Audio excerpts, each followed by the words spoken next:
Nagbabalik tayo sa huling yugto ng ating online viewership ngayong araw po ng Martes, May 21. At bago natin umpisahan ang huling yugto ay humihiling ako sa inyo na pakisubscribe ang aking YouTube channel. Pakiclick ang bell notification icon para lagi kayong updated sa mga bagong video na ilalabas ko. Salamat! Sa mga kaparokya, quick recap lang po tayo sa lumabas na online viewership sa unang yugto at ikalawang yugto ngayong araw po ng Martes.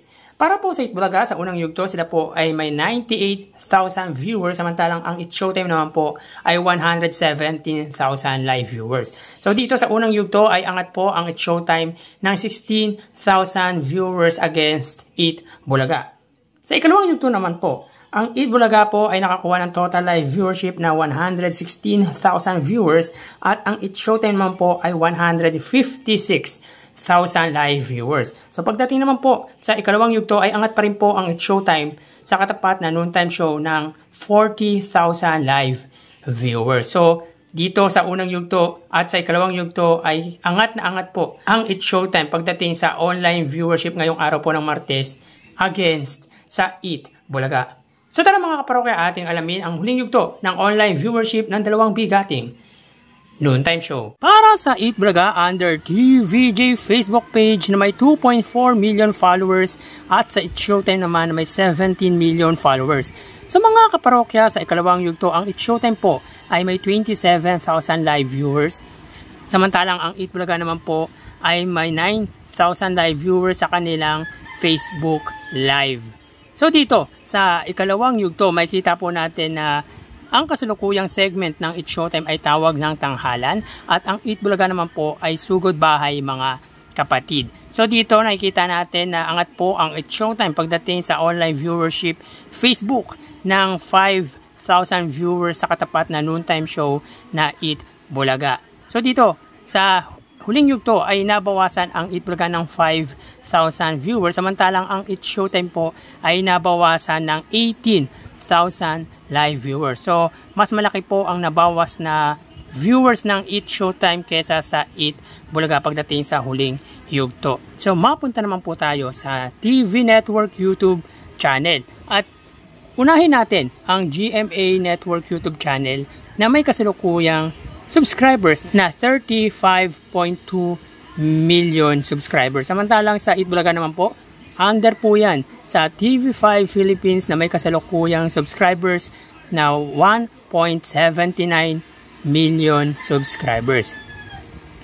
So as of 2:12 PM, mga parokya sa kalawang yugto, ang GMA Network po ay may 21,000 viewers samantalang ang Itbulaga under TV5 Philippines ay may 42,000 viewers. So click po natin as of 2:12 ang It's Showtime under GMA ay may 26,000 live viewers. Samantalang ang Itbulaga under TV5 ay may 28,000 live viewers. So ulitin po natin mga kaparokya as of 2:13 PM.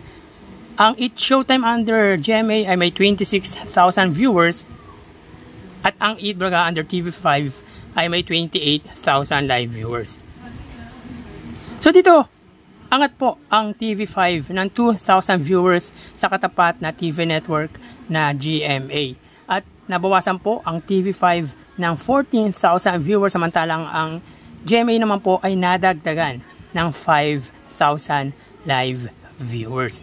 So mapunta naman po tayo sa main YouTube channel ng dalawang noontime show. At para po sa It's Showtime under po yan sa ABS-CBN It's Showtime na may 2.21 million subscribers. Samantalang ang Itbulaga under Itbulaga TVJ YouTube channel na may 998,000 subscribers. So sa sa ikalawang yugto mga parokya, ang Itbulaga po ay may 65,000 viewers samantalang ang It's Showtime po ay may 108,000 live viewers. So as of 2:14 PM ang It's Showtime po sila po ay may 72,000 live viewers. Samantalang ang Itbulaga naman po sila po ay may 46,000 live viewers. So ulitin po natin mga kaparokya, as of 2:14 PM, ang It's Showtime sila po ay may 72,000 live viewers. So dito sa huling yugto ay nabawasan po sila ng 36,000 live viewers samantalang ang Itbulaga naman po ay may 46,000 live viewers. Ang Itbulaga po ay nabawasan ng live viewers. So dito may kita po natin na angat po ang It's Showtime pagdating sa kanilang main YouTube channel against Eat Bulaga ng 26,000 live viewers. So bali ang total na nakuha ng dalawang noontime show ay para sa Eat Bulaga, sila po ay nakakuha ng total live viewership na 78,000 viewers, samantalang ang It's Showtime naman po ay may 107,000 live viewers. So dito may kita po natin na angat po ang It's Showtime sa katapat na noontime show ng 29,000 sa huling yugto. So ulitin po natin, sa unang yugto po ay 19,000 viewers po ang iniangat ng It's Showtime sa Eat Bulaga. Sa ikalawang yugto ay 40,000 live viewers at sa huling yugto ay 29,000 live viewers po ang iniangat ng It's Showtime sa Eat Bulaga. Bale, ang link po ng unang yugto at ikalawang yugto ay makikita po sa description ng video na ito.